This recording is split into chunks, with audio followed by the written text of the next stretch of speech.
tonight's kind of a catalyst for this post. I just received another message, and it's worse than any of the others. My girlfriend died on the 7th of August 2012. She was involved in a 3-car collision driving home from work when someone ran a red light. She passed away within minutes on the scene. We had been dating for 5 years at that point. She wasn't big on the idea of marriage. It felt archaic, she said, and it gave her a weird vibe. But if she had been, I would have married her within 3 months of our relationship. She was vibrant, the kind of girl that would choose dare every time. She was happiest when camping, but a total technophile too. She always smelled like cinnamon. That being said, she wasn't perfect. She always said something along the lines of, "If I cark it first, don't just say good things about me. I've never liked that. If you don't pay me out, you're doing me a disservice. I've got so many flaws and that's just part of me." So this is for M. The music she said she liked and the music she actually liked were very different. Her idea of affection was a side hug. She had really long toes like a chimpanzee. I know that's tangential, but I don't feel right discussing her without you having an idea of what she was like. On to the meat. M had been dead for approaching 13 months when she first messaged me. September 4, 2013. This is when it began.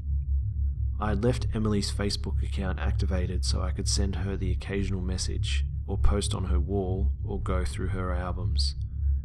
It felt too final and too un-Emily to memorialize it. I share access with her mother Susan, meaning her mother has her login and password and has spent a total of approximately 3 minutes on the website, or on a computer total. After a little confusion, I assumed it was her. November 16, 2013. I had received confirmation from Susan that she hadn't logged into M's Facebook since the week of her death. M knew a lot of people, so I instantly assumed this was one of her more tech-savvy friends fucking with me in the worst possible way. I noticed pretty much immediately that whoever was chatting with me was recycling old messages from M and my shared chat history. The wheels on the bus comment was from when we were discussing songs to play on a road trip that never eventuated. Hello happened a million times. Around February 2014, Emily started tagging herself in my photos. I would get notifications for them, but the tag would generally always be removed by the time I got to it. The first time I actually caught one, it felt like someone had punched me in the gut. She would tag herself in spaces where it was plausible for her to be, or where she would usually hang out. I've got screenshots of 2 from April and June. These are the only ones I've caught, so they're a little out of the timeline I'm trying to write out. Around this period of time, I stopped being able to sleep. I was too angry to sleep.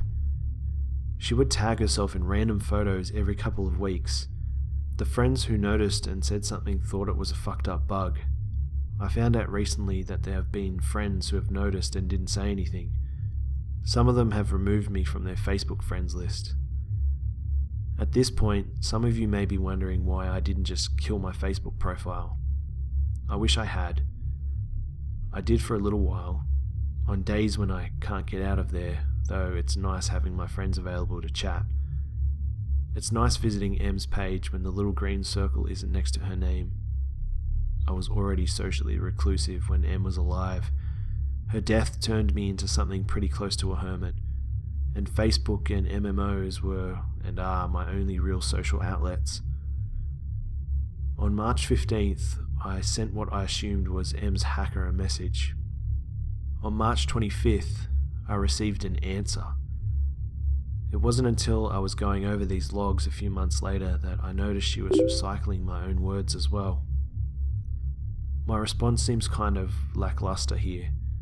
I was intentionally providing him or her with emotional bait to keep them interested in their game. I was working off the assumption that the kind of person to do this would be the kind of person that would thrive on the distress of others.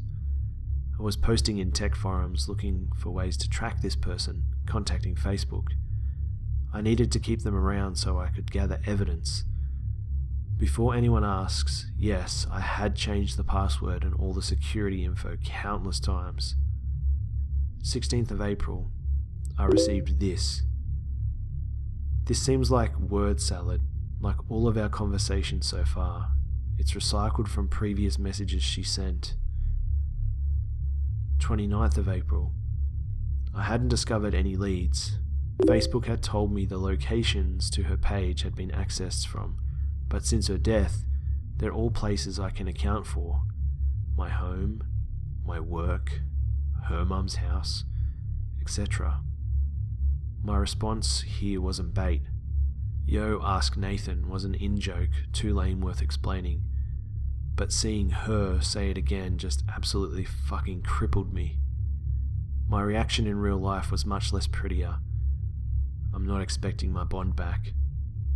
Her last few messages had started to scare me, but I wouldn't admit it at this point. 8th of May. I don't really have words for this. Freezing is the first original word she made. This has given me nightmares that have only started to kick in recently.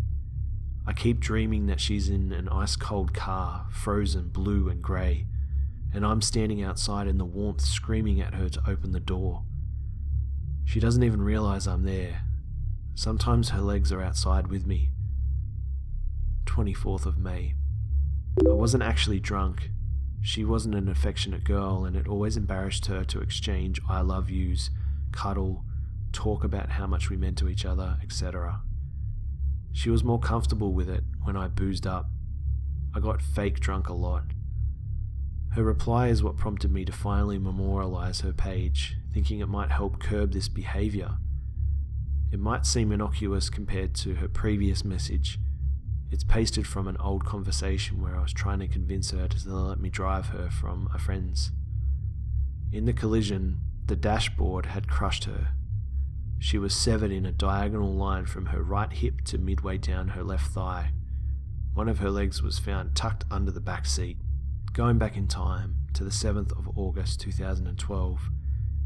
These are logs from the day she died. She was usually home from work by 4:30. This, alongside a couple of voicemail messages, is the last time I talked to her under the assumption that she was alive. You'll see why I'm showing you these soon. Yesterday, 1st of July 2014. I memorialized her page a couple of days after I received the message about walking. Until today, she'd been quiet. She wasn't even tagging herself in my photos. I don't know what to do anymore. Do I kill her memorial page? What if it is her? I want to puke. I don't know what's happening. I just heard a Facebook alert. I'm too afraid to swap windows and check it out. G'day mates, it's Busta here. I found this story on Reddit recently and I really wanted to share it with you guys as it was really creepy and it was kind of different to my usual stuff. I also wanted to tell you guys before I finish the video here that there was an update with this story not too long after the final post on Reddit. Nathan's most recent post on Reddit is an update saying that he received an alert on Facebook while compiling his Reddit post. Apparently, the Facebook alert was of photos on Facebook that she, or Emily, had posted of his door and computer from the outside of his house. Reddit users are suspecting that Nathan was doing this himself and have really questioned the state of his mental health, suggesting that he has PTSD or some sort of dissociative disorder. Others seem to believe that it was Emily's mother, Suzanne, who was sending the message in a grief-stricken state. But what do you guys think? Let me know in the comment section below what you guys think about this story, and if you enjoyed the video, be sure to leave a like, and I might do more single stories like this.